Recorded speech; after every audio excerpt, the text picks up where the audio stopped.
Норвегия – это одна из самых красивых стран на нашей планете. Ее умопомрачительные пейзажи притягивают не только путешественников со всего света, но и не отпускают местных, делая пеший туризм и любую активность на природе самым популярным досугом в этой стране. Да, у них это очень здесь популярно, иметь караван и путешествовать. Я приехал в Норвегию, чтобы воочию насладиться красотами этих мест и показать вам бескрайние просторы этой страны. Для этого я проехал 2500 километров по красивейшим местам, которые покажу в этих сериях. Вместе с героями выпусков мы поговорим и о том, как устроена жизнь для местных жителей и каково живется иммигрантам, сделавших эту страну своим новым домом. Да, мы богатая страна, у нас хорошая инфраструктура, но каждый год я не получаю конвертик с 1000 крон. Спасибо за то, что ты живешь в этой стране. Такого здесь нет. Мы обсудим и бытовые вопросы, и затронем острые темы. Я расскажу об истории этих мест, политическом и социальном устройстве, поделюсь интересными фактами, которые отчасти объясняют, как Норвегии удалось выйти на первое место в мире по индексу человеческого развития. За мою почти двухнедельную поездку я отснял немало материала, поэтому серии про Норвегию будет 3. В первом выпуске этого цикла я расскажу о столице Норвегии, городе Осло. Я также покажу и расскажу о достопримечательностях норвежской столицы, какие места стоит посетить, будучи там туристу, и за короткий промежуток времени. Ну что, в путь? На север?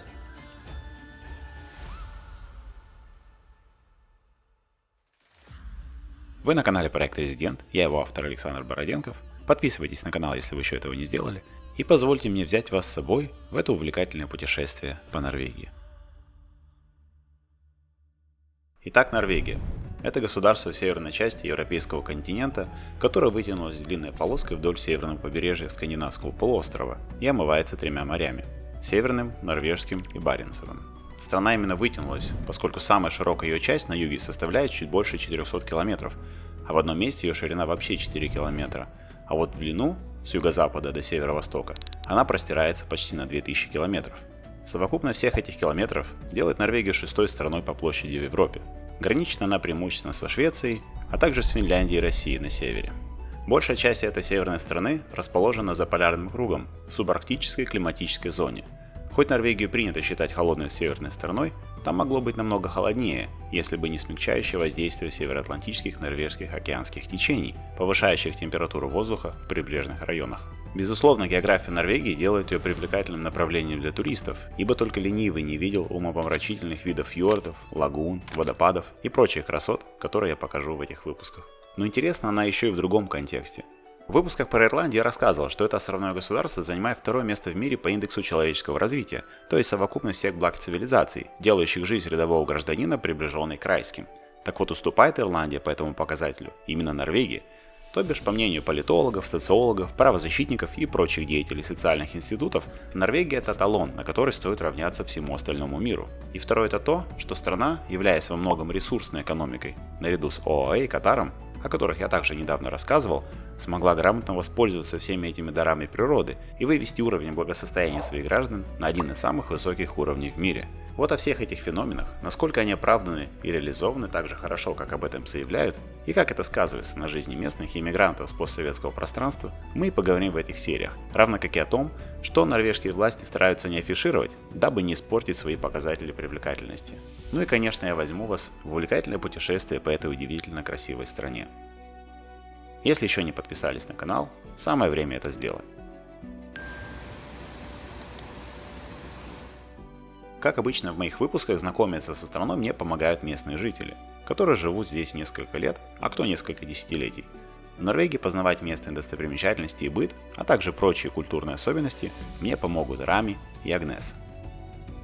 Живу я здесь уже лет 16 и попал, в общем-то, совершенно случайно, потому что когда-то, когда я был студентом и учился в Вене, познакомился с русскоязычной девушкой, которая жила здесь.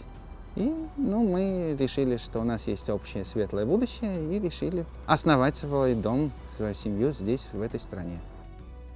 Я занимаюсь, работаю гидом туристическим, в основном по Осло. И почему по Осло? Потому что в сезон столько много работы, что ехать куда-то, не знаю, на те же фьорды нет никакого смысла. А ночевать все-таки хочется дома, в кругу семьи. Плюс я работаю фотографом в фотографирую квартиры для Airbnb. Та фирма, всем известная наверняка, используется, как правило, туристами на короткий срок съема квартиры. Меня зовут Агнеса, я родом из Латвии, из столицы города Рига. Переехала сюда 10 лет назад вслед за мужем. Он был первый, который сюда переехал. И мое желание на самом деле не было переехать в Норвегию. Я себя не представляла где-то за пределами Латвии. Но да, так сложилось, что вот я тоже приехала сюда.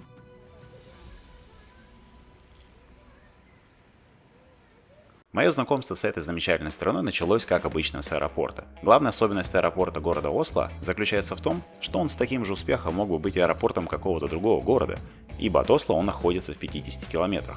Ввиду чего стал резонный вопрос, как добираться до города и сделать это дешево. Зная, что Норвегия одна из самых дорогих стран мира, вариант добираться на такси отпал сразу. Да, может кто-то не в курсе, но Норвегия не входит в состав Европейского Союза, поэтому здесь нету евро, а здесь есть норвежские кроны, которые необходимо иметь в случае, если вдруг не можете оплатить карту. Да, страна дорогая, но она не настолько дорогая, чтобы сказать, какая она ужасно дорогая. И если хорошо подготовиться, например, не брать такси, а использовать электричку из дороги из аэропорта в город, то можно приехать вполне комфортно. Так я и сделал. Благо в аэропорту есть экспресс, который идет до главного вокзала. Билет можно купить в терминале, и обойдется он вам в 210 крон. Есть там, конечно, и отдельные экспресс-поезда за стоимость в 2-3 раза дороже. Но даже работники аэропорта сказали, что если 10-15 минут для меня не принципиально, то лучше добираться на обычной электричке. К тому же электричка эта ходит довольно-таки часто и приходит на центральный вокзал города Осло, рядом с которым я снял отель. Выглядит эта электричка весьма комфортабельно и снаружи, и снутри. Ну а за окном предстает весьма живописный вид, особенно на подъезде к городу. Вообще самое интересное, что возможно вам и не понадобится ехать в Осло, поскольку Норвегия это больше про то, что находится в противоположной стороне от этого города. Смотри, дело в том, что если цель приезда природа, то Осло вообще не надо посещать. Я так честно скажу, не буду врать. Прилетели в аэропорт, Осло ехать — это делать круг. Надо взять машину на прокат в аэропорту и ехать сразу же на фьорды, это в противоположную сторону. Это чистая правда. Но если человек хочет приехать и посмотреть город, здесь есть очень много интересного. Итак, поезд прибыл на центральный вокзал. Вместе с моим travel buddy, мамулей, которая составила мне компанию в этой поездке, мы дотопали до нашего отеля довольно-таки быстро, во многом из-за того, что пешеходная инфраструктура этого города очень хорошо развита, и во многих местах есть переходы, то есть на проезжую часть выходить вообще не нужно. Зарегистрировались в отеле, в котором, ко всему прочему, помимо удобной кухни, имелась и замечательная терраса с видом на этот город. Пожалуй, стоит рассказать о том месте, в котором я оказался.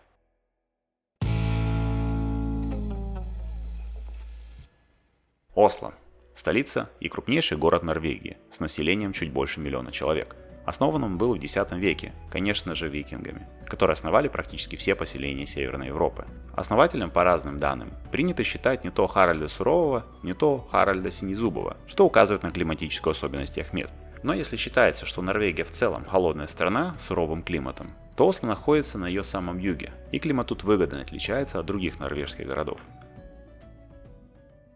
Дождь сегодня, например, ожидался. Это не сюрприз. И поэтому я подготовился. У меня курточка от дождя непромокаемая, обувь непромокаемая. Самое, что комфортное с этим климатом, в котором иногда на голову что-то капает, нету ветра. То есть я могу реально идти с зонтиком, и он меня будет защищать. Потому что возьмем тот же Берген, куда часто ездят люди, там у них есть дождь, у них есть особое слово, которое я, к сожалению, не помню, но есть дождь, название определения дождя, который идет параллельно земле, потому что там такой сильный ветер. А здесь, представь, зима, идет снег, и вот как в кино, снежинки падают вертикально сверху вниз. Такая красота, такая благодать. В разные периоды своей истории город носил и другие названия, такие как Крестьяния, Крестьянсанд, прежде чем в 1925 году вернуть свое историческое название. Меня лично долго терзала мысль, еще до приезда в этот город, как по-русски правильно называть жителей Осло. Я задал этот вопрос своим подписчикам в Инстаграме, и вариантов пришло немало. Кстати, кто не подписан на мою инсту, ссылка в описании. Там я выкладываю много материала, которые не вошли в выпуски, и анонсирую новые. Так вот, правильным ответом будет ословцы. Этих ословцев, как я уже сказал, чуть больше 1 миллиона, которые компактно проживают в норвежской столице. Про удобство и неудобство жизни здесь, равно как и о времяпрепровождении в качестве туриста в этом городе, мы поговорим в этой серии. Я часто спрашиваю своих героев, чтобы они без погружения во всех детали в 2 словах описали город, в котором давно живут. У меня есть хороший ответ для этого. У меня мой опыт, я прожил в нескольких странах, в нескольких городах, столицах. Осло — это город-деревня. Идешь по центру — столица. Чуть-чуть в сторону отошел — ты встретишь девушек в резиновых сапогах, например. И резиновые сапоги — это значит пик моды. Тут одеваются как хотят. Тут нет такого, чтобы надо ходить на шпильках или что. Тут спокойно, тихо, много зелени. Ты можешь случайно даже на центральной улице наткнуться на кучу конного навоза. Потому что полицейские лошади прошли и уберут это завтра или послезавтра. После такой интересной аллегории у меня возникла идея устроить себе челлендж и попробовать обойти основные достопримечательности Осло за 1 день. Насколько я в этом преуспею, смотрите до конца.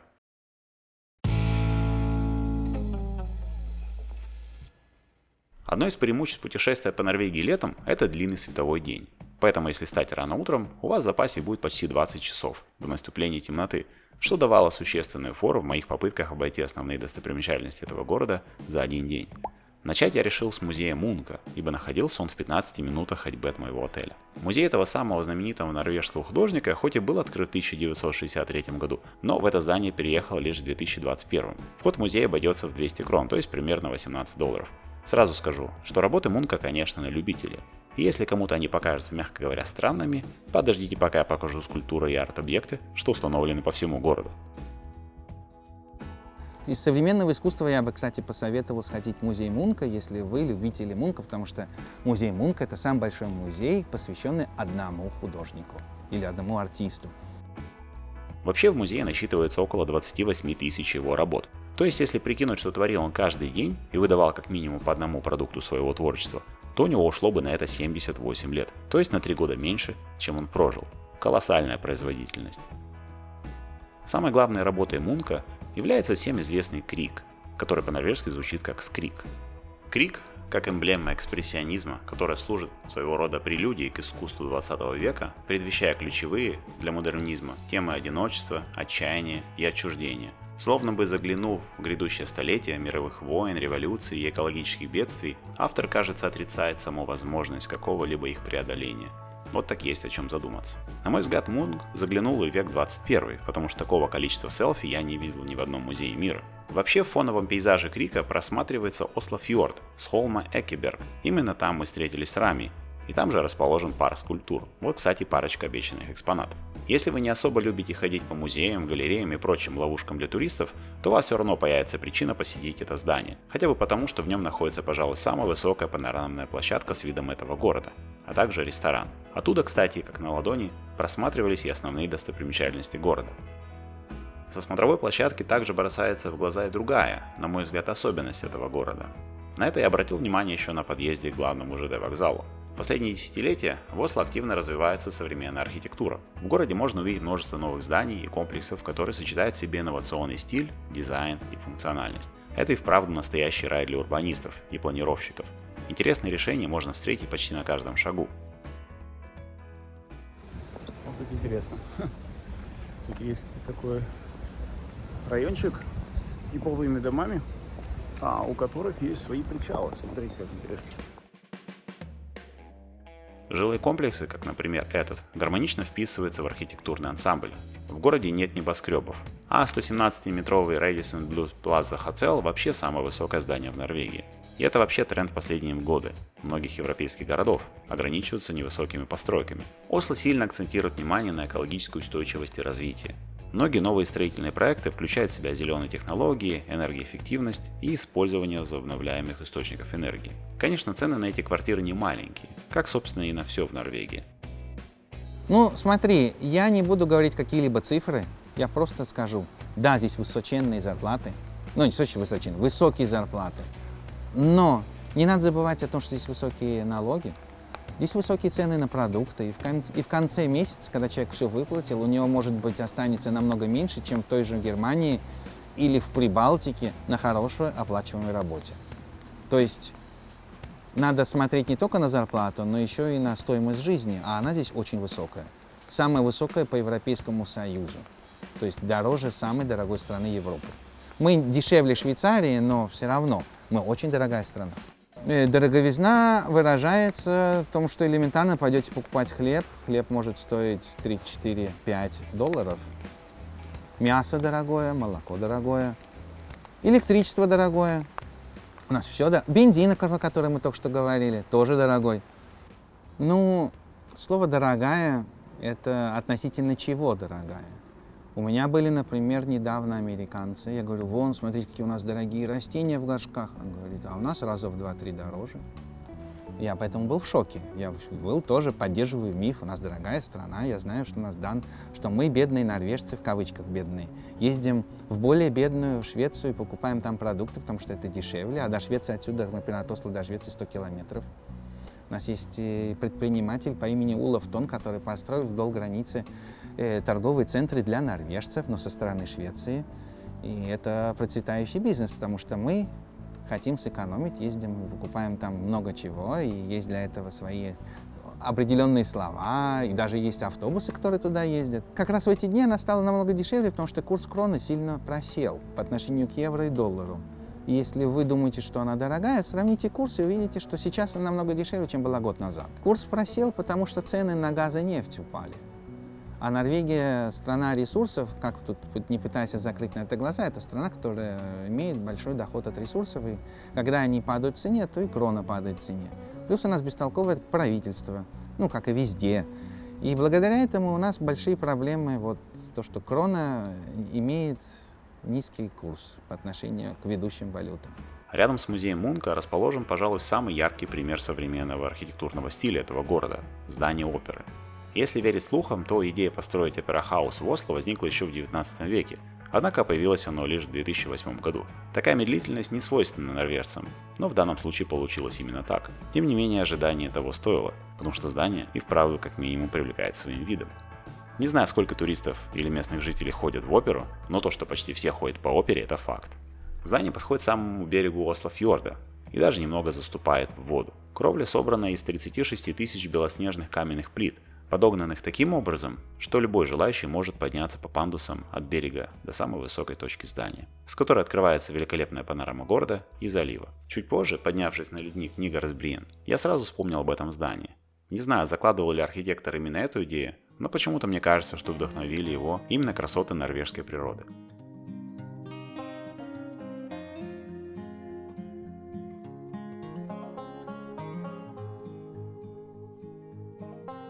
Такой, конечно, крутой склон.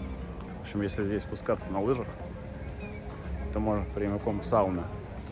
В какой скандинавской стране нет сауны? В Осло это самая раскрученная достопримечательность. И находится она прямо напротив опера-хаус. И за весьма скромную по норвежским меркам плату вы сможете как попариться, так и покупаться в заливе. Кстати, пловцов и моржей я видел и у музея Мунка. Чел пришел, разделся, поплавал, пошел дальше по своим делам.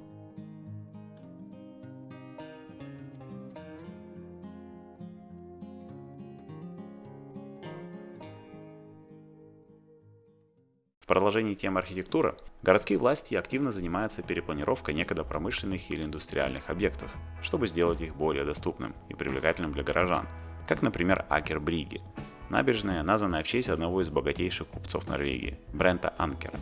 Здесь бывшие сухие доки и прочие промышленные объекты переделали в рестораны, бары и прочие места для комфортного времяпрепровождения. Рядом с Анкер Бриги находится замок-крепость Акерсхус. Доподлинно неизвестно, когда были начаты работы над постройкой крепости, но принято полагать, что это случилось в последние десятилетия 13 века. Вообще история Норвегии довольно-таки богата на события. Первые следы присутствия человека на этих землях обнаружены еще во времена Палеолита, но всему миру известна Скандинавия именно викингами, племенами бесстрашных воинов, путешественников, налетчиков и разбойников. Именно из-за безудержной любви викингов к захвату и переселению на новые территории почти каждый этнос североевропейских стран берет свое начало отсюда, в том числе и русы. Если верить нормандской теории происхождения поселений, именно эти племена, перебравшись из Скандинавии, в дальнейшем стали основой для появления Новгородской и Киевской Руси. Однако само норвежское королевство появилось лишь в XI веке, и первым ее королем стал Харальд Прекрасноволосый. Примерно в то же время начинается период гражданских войн, целью которых было, как нетрудно догадаться, захват трона. Лучше других в этом преуспевает Хокон IV, или Хокон Хоконсон, И вроде как в Норвегии намечается тенденция на устойчивое развитие, как бы абсурдно это ни звучало по меркам той эпохи. Но в 1349 году половина населения погибает в результате эпидемии чумы, после чего начался период государственного упадка. С начала 15 века Норвегия становится частью Кальмарской унии. Нет, не той Кальмарской, что вы подумали. Так называлась личная уния королевства Дании, Норвегии и Швеции под верховной властью датских королей, а с 1534 по 1814 год частью Дании в рамках датско-норвежской унии. В начале 19 века уния заключила союз с Наполеоном Бонапартом и была втянута в серию конфликтов, которые привели к массовому голоду в Норвегии в 1812 году. В 1814 датско-норвежская уния потерпела поражение в англо-датской войне, и по условиям Кильского мира Дания была вынуждена уступить Норвегии и Швеции. После того, как попытка Норвегии получить независимость потерпела неудачу, страна была вынуждена вступить в унию со Швецией, в рамках которой, тем не менее, Норвегия смогла принять собственную конституцию. Во время унии со Швецией в Норвегии начинается развитие национального самосознания, и эта уния была разорвана в 1905 году, в результате чего Норвегия стала самостоятельным государством с собственным монархом Хоконом VII, дедом Харальда V, короля Норвегии на сегодняшний день.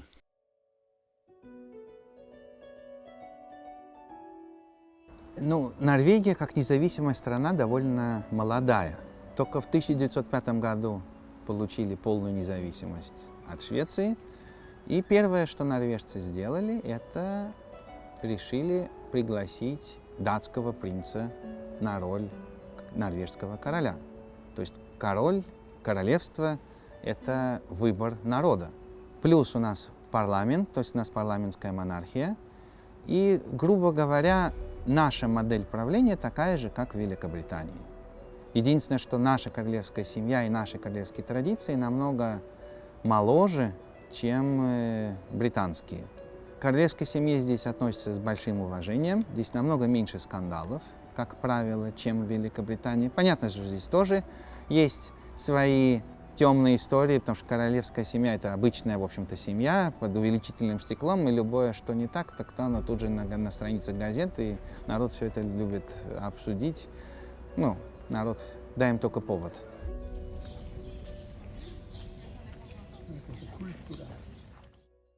По сути, от стен крепости Агерсхус начинается старый город. Вот я знаю, вот люди с Москвы приедут, у них миллионы людей по улицам ходят. А сюда приехал 800 тысяч максимум, и все ходят по одной и той же главной улице. Прошел чуть в сторону, тише, да гладь, никто тебе в спину не дышит, машины не бибикают, переходишь дороги на красный свет, что это вполне нормально, никто слова не скажет. А что за улица? Карл Йохан, главная центральная улица, ее длина всего 1 километр. Это тоже показатель того, насколько маленький здесь исторический центр. Если честно, сначала мне показалось, что Рами преувеличивает, но на самом деле так и есть. Если выделять главную пешеходную улицу Осло, то это однозначно улица Карла Юхана. Что-то более центральное придумать сложно, так как она соединяет главный ЖД-вокзал с Королевским дворцом. Ее протяженность чуть больше 1 километра, и на ней сосредоточено немало достопримечательностей, включая кафедральный собор Осло, здание норвежского парламента, Норвежский национальный театр и другие. Поэтому если у вас в Осло вообще несколько часов, в принципе можно доехать до вокзала, прогуляться по этой улице и с полной уверенностью сказать, что побывал в норвежской столице. Все тот же Мунк часто изображал улицу Карла Юхана на своих полотнах. Конечно, будучи и главной пешеходной улицей, и туристической улицей города, на ней расположено огромное количество ресторанов. Рами посоветовал сходить в один из самых старых, и что немаловажно для Норвегии, недорогих. Называется он Кафистова. Норвежская кухня, вот меня спрашивают, а какая в Норвегии кухня? Сегодня, если посмотреть, какая кухня, это надо с увеличительным стеклом практически искать норвежскую кухню, потому что Норвегия имеет сильное влияние из-за границы, и вам легче часто найти какой-нибудь гамбургер или Макдональдс, чем настоящую норвежскую кухню. Вот представьте себе бедную страну с плохим климатом. У нас нету здесь такого выбора ингредиентов, как в Италии, как в Греции. Что здесь люди могли кушать? То, что поймают, то, что в лесу поохотятся. Выращивать тут можно не так много чего, и получается у нас довольно скудная кухня, но при этом особенная кухня. Например, если вы здесь будете осенью, я посоветовал бы поесть квашеную баранину. Так капуста вместе с бараниной готовится в одной кастрюле долго, и что-то специфическое. Но съедобное, важно съедобное, потому что у нас есть такое блюдо, как лютефиск, например. это вообще катастрофа для европейца. Представьте себе рыба, которую когда-то викинги куда-то везли, давно-давно, она у них сгорела. Они ее бросили, а потом через какое-то время решили попробовать, и оказалось, она вкусная.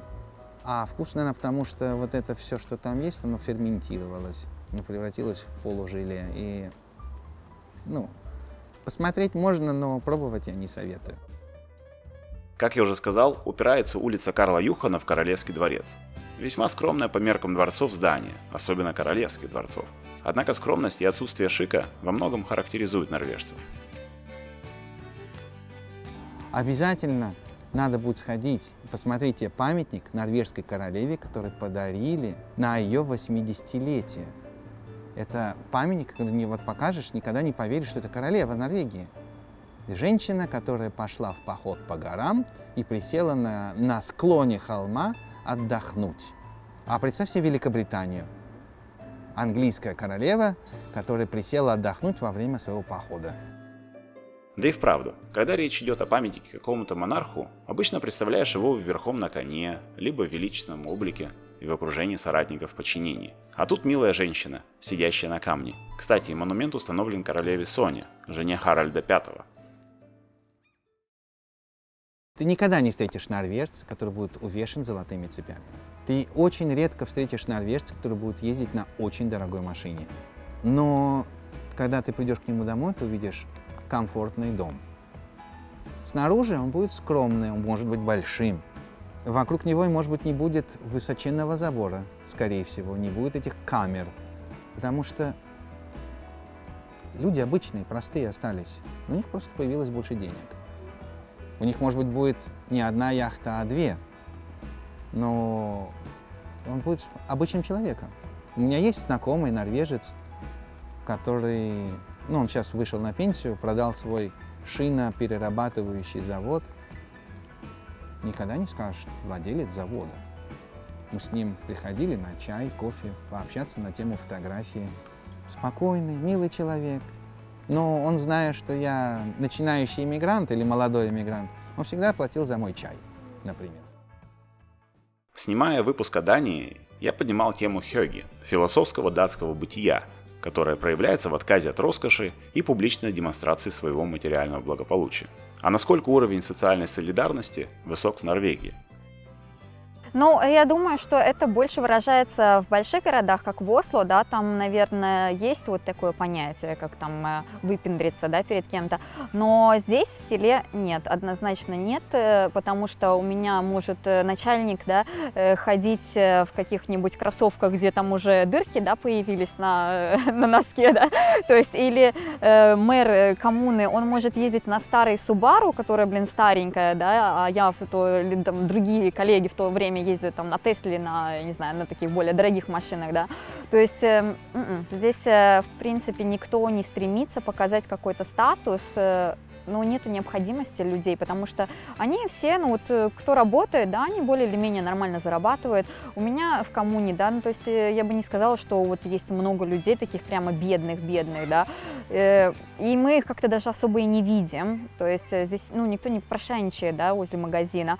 И если есть необходимость помочь, то коммуна как-то, конечно, пытается помочь, да, понятное дело, при возможностях бюджета, но тем не менее это и есть плюс жизни тоже в селе, потому что здесь всегда тебе помогут, никто не будет, ты не будешь себя чувствовать отбросом. Если в большом городе чувствовать себя отбросом гораздо больше, да, шансов, то в селе меньше, потому что, да, тут все друг за друга, то есть все тебя знают, ты можешь никого не знать, но тебя все будут знать, да, то есть вот таким понятием, и всегда помогут. Здесь очень это развито.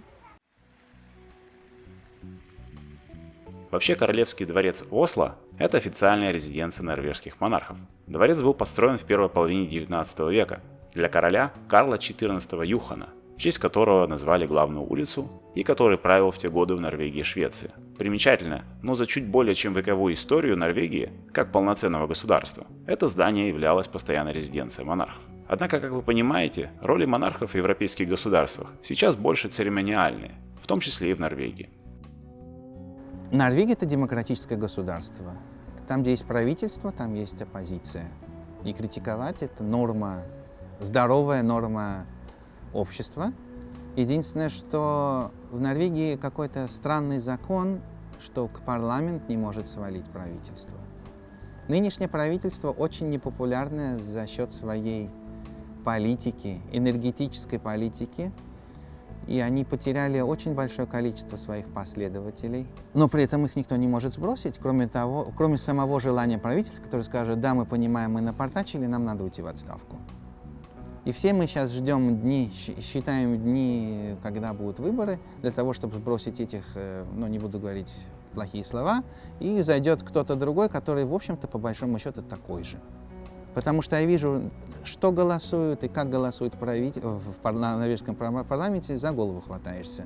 Вот у нас сейчас летние каникулы, перед летними каникулами парламентарии проголосовали увеличение себе зарплаты на X%. Но когда у них большая зарплата, X% привело к тому, что они сегодня зарабатывают брутто, я скажу в долларах, примерно $100 000 в год. Они повысили себе зарплату и ушли на 3 месяца отпуска.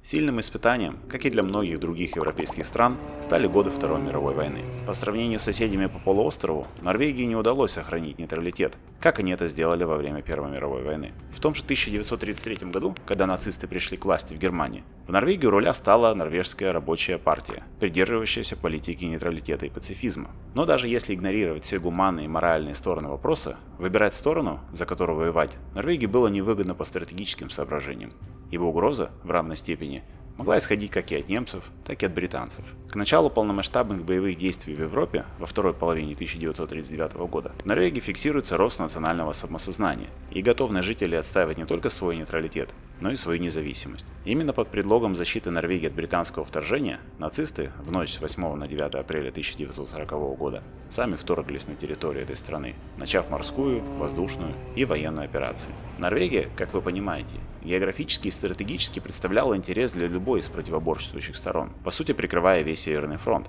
А контроль ее морских портов давал возможность не только для дальнейшего вторжения в Британию, но и контроль над конвоями союзников, а также доступа к шведской железной руде, которая вывозилась через Нарвик. Однако отважное сопротивление гарнизона в Осло позволило замедлить темпы вторжения и выиграло время для эвакуации не только королевской семьи из Осло, но и всего правительства в Ниберсунд, а затем в Тромсё, город, который на время оккупации стал столицей Норвегии.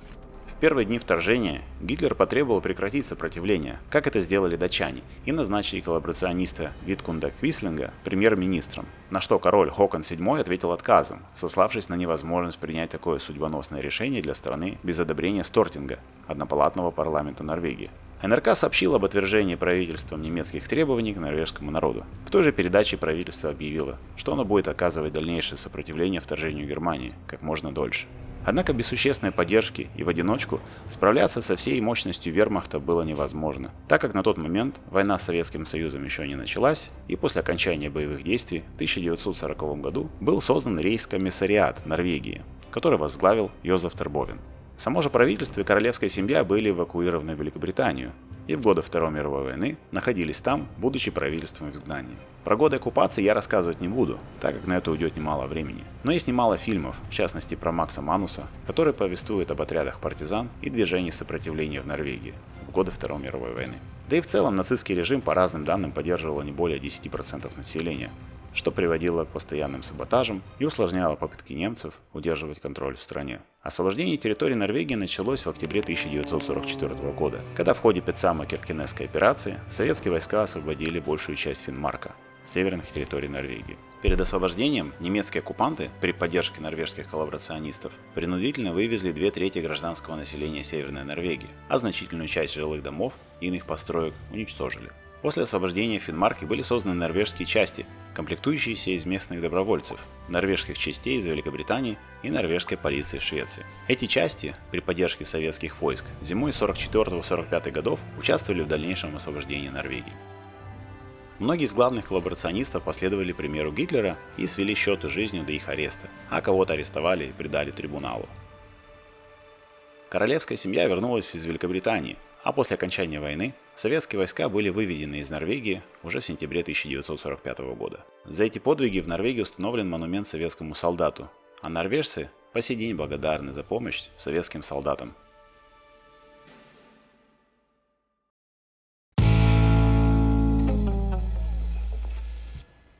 Памятник советскому солдату расположен в парке Вигаланд, одному из самых популярных мест для времяпрепровождения как туристов, так и местных жителей. Отличительной чертой этого парка является наличие огромных статуй. Ну а отличительной чертой, в свою очередь, этих статуй является тот факт, что все они посвящены обнаженным людям.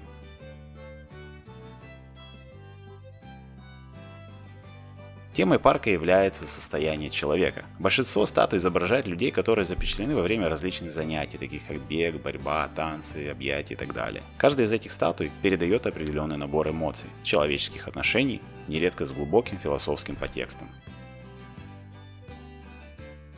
Номер один. Парк скульптур Вигеланда.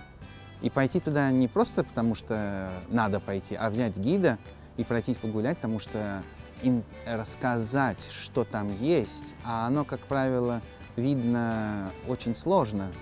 Надо объяснить и показать, как бы дать человеку ключ к пониманию этого парка. Что такое парк скульптур Вигеланда? Это огромный проект, сделанный, скажем так, образно одним человеком, и он рассказывает про жизнь людей, про жизнь человечества, от рождения до смерти. Если человек просто придет, стоят там обнаженные женщины, мужчины и все. А если увидеть детальки, туда можно ходить бесконечно и каждый раз что-то новое находить. И самое главное, Вигеланд не оставил после себя книжку, каталог скульптур в парке Вигеланда, где он описывает каждую работу. Вот человек смотрит и видит свое. И никто не скажет: нет, ты не прав, потому что это парк про жизнь. А у нас у всех, неважно, живем мы в одной и той же среде, говорим на одном языке или на разных, мы всегда смотрим, очень часто имеем разные точки зрения на одни и те же ситуации. То же самое в том парке. Я его поэтому называю этот парк демократией. Я сказал одно, я прав, ты сказал другое, ты тоже прав, потому что у тебя твоя точка зрения. Такой диапазон гражданских свобод характерен многим западным странам. Вообще ЛГБТ-флаги висят по всему городу. Начнем с темы сексуальных меньшинств. Я скажу свое мнение. В этой стране всем наплевать, с кем ты живешь и с кем ты спишь. Начнем с этого. И здесь очень удобно вывешивать флажочек за окном радужный и говорить: вот, я или поддерживаю, или я часть этого общества. Но мне, честно, я говорю, мешает, когда неделя радуги превратилась в месяц, и эти радужные флажочки висят в садике моего ребенка, которому всего 4 года. Я не говорю, что я против этого. У меня много друзей, у меня есть даже в семье. Вот. Все замечательно, все хорошо, но я не вешаю флажок, что у меня жена женского пола. И мне кажется, это уже излишнее муссирование этой темы в той стране, где это и так уже есть равноправие. А доказывать, что мы через это хотим, чтобы было равноправие в Иране, мне кажется, это большой глупостью. Что касается ЛГБТ, не знаю, я лично не вижу в этом проблемы, потому что я не чувствую это прямо сильно так навязчиво, или, может быть, я думаю, это, может быть, еще зависит от человека, как он воспринимает. Если человек это болезненно, эту тему воспринимает, да, то ему будет казаться, что вот каждый намек, да, это прям уже навязчивость какая-то. Я к этому спокойно отношусь. Есть такая группа людей, у них есть свои права, они себя чувствуют здесь хорошо.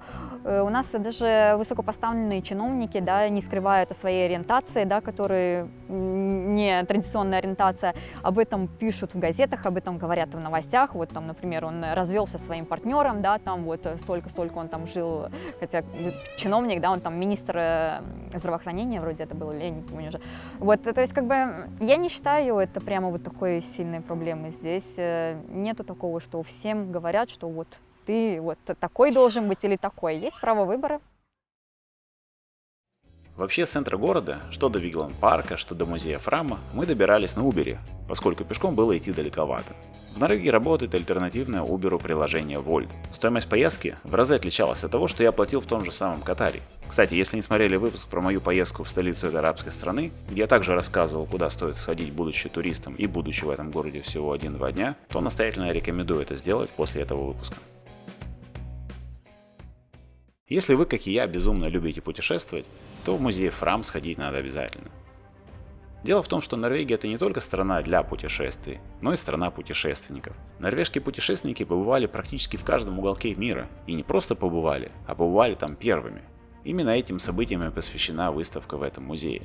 Самым главным экспонатом является шхуна Фрам, в честь которой назвали сам музей. Идея строительства шхуны пришла в голову норвежскому полярнику, зоологу, ученому, политическому и общественному деятелю, гуманисту, филантропу и лауреату Нобелевской премии мира за 1922 год Фьорту Нансену. Кстати, Нобелевская премия мира также вручается в Норвегии. В конце 19 века Нансен озадачился идеей покорить Северный полюс. Собственно говоря, этой экспедиции посвящена экспозиция. Эту же шхуну, только с целью покорить уже Южный полюс, использовал другой норвежский путешественник Руаль Амундсен, и его поездке также посвящена экспозиция в этом музее.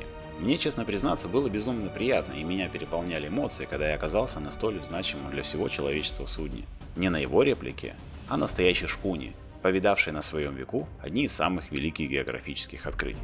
Там можно пройтись не только по палубе и позвонить в корабельный колокол, но и спуститься в трюмы, побывать на камбузе, в рубке капитанов и каютах этих великих путешественников, которые, несмотря на смертельный риск, отправились в столь опасные путешествия, покорять новые рубежи, доселе остававшиеся неизведанными. Я думаю, что каждый, кто отважился на какое-то опасное путешествие в своей жизни, получит несказанное удовольствие прикоснуться к, не побоюсь этому слову, реликвии. В соседнем вестибюле также выставлен другой известный всему миру экспонат. Это плот Тура Хейердала, еще одного норвежца, который, вдохновленный открытиями своих земляков, уже полвека спустя, в середине 20 века, отправился в свою экспедицию. Результатами экспедиции Хейердала стали не столько географические открытия, сколько доказательства новых теорий переселения народов мира, вопреки устоявшимся на тот момент аксиомам. Поколение старше помнит выпуски «Вокруг света» с Юрием Сенкевичем, человеком, который показывал советским людям далекие уголки мира. Ему, в свою очередь, тоже посчастливилось присоединиться к одной из экспедиций Хейердала. В общем, для того, чтобы зарядиться эмоциями уже для своей поездки по Норвегии, музей Фрам стал очень подходящим для этого местом. Однозначно рекомендую, особенно тем, для кого путешествие является неотъемлемой частью жизни. Дело близилось к вечеру, и сил, да и времени оставалось мало, но Рами посоветовал съездить на не самую популярную, но очень значимую достопримечательность – водопад на реке Акерсельва. Находился он в противоположной части города, и я решил добираться до туда общественным транспортом, чтобы на себе опробовать, насколько он развит и удобен. Городской транспорт в Осло, если работает, это просто вау.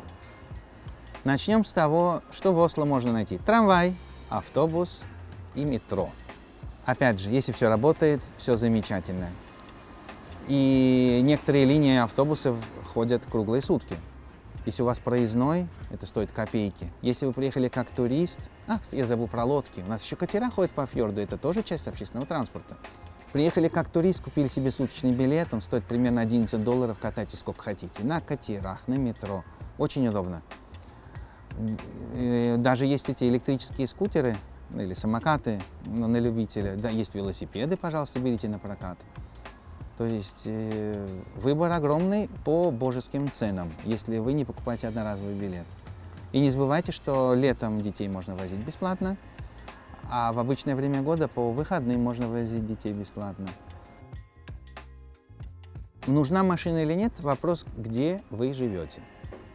Живешь ты в городе, машина не нужна. Потому что если она тебе нужна, на улице стоит, взял на прокат на полчаса, на час, съездил куда надо, до свидания.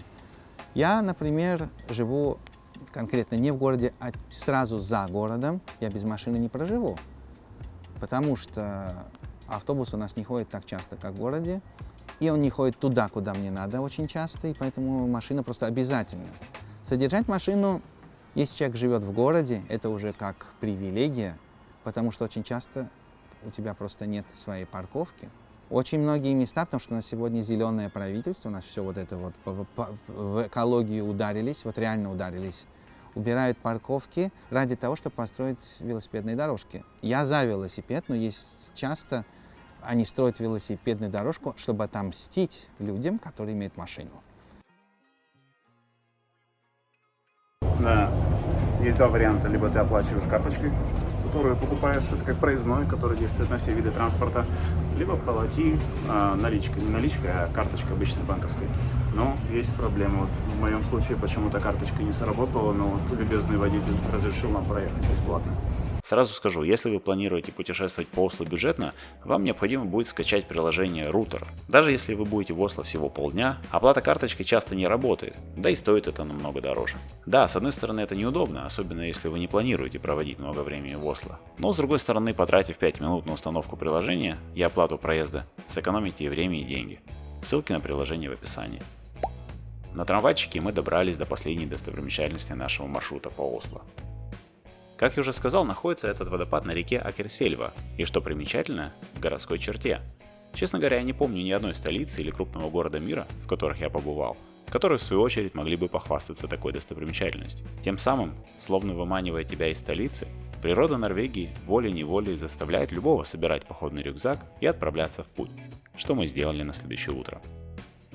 Прогулявшись по набережной вниз по течению реки, вы окажетесь в райончике Грюнерлока. Не самый туристический район, раньше он вообще был весьма опасным, однако местные энтузиасты решили привести его в порядок и сделать тут небольшой арт-хаб с кафе и ресторанами. Хорошее место для того, чтобы посидеть в конце дня за бокалом пива в компании друзей. Вот, собственно говоря, на этом и закончился день в Осло. В своих попытках обойти основные достопримечательности Осло, мне кажется, я преуспел. Да, конечно, есть немало и других мест, достойных внимания, но Осло и вправду город на 1-2 дня, и на мой взгляд не стоит его исключать из своего маршрута по этой стране. На следующее утро мы выезжали на большую дорогу, чтобы за неделю обогнуть регион Вестланд, в котором сосредоточены большинство достопримечательных мест Норвегии, но об этом уже в следующих сериях. Подписывайтесь на канал, если еще не сделали, и ставьте колокольчик, чтобы не пропустить следующие выпуски, а также делитесь видео с друзьями, это очень помогает каналу расти. Это канал Проект Резидент, я его автор Александр Бороденков, и до скорых встреч!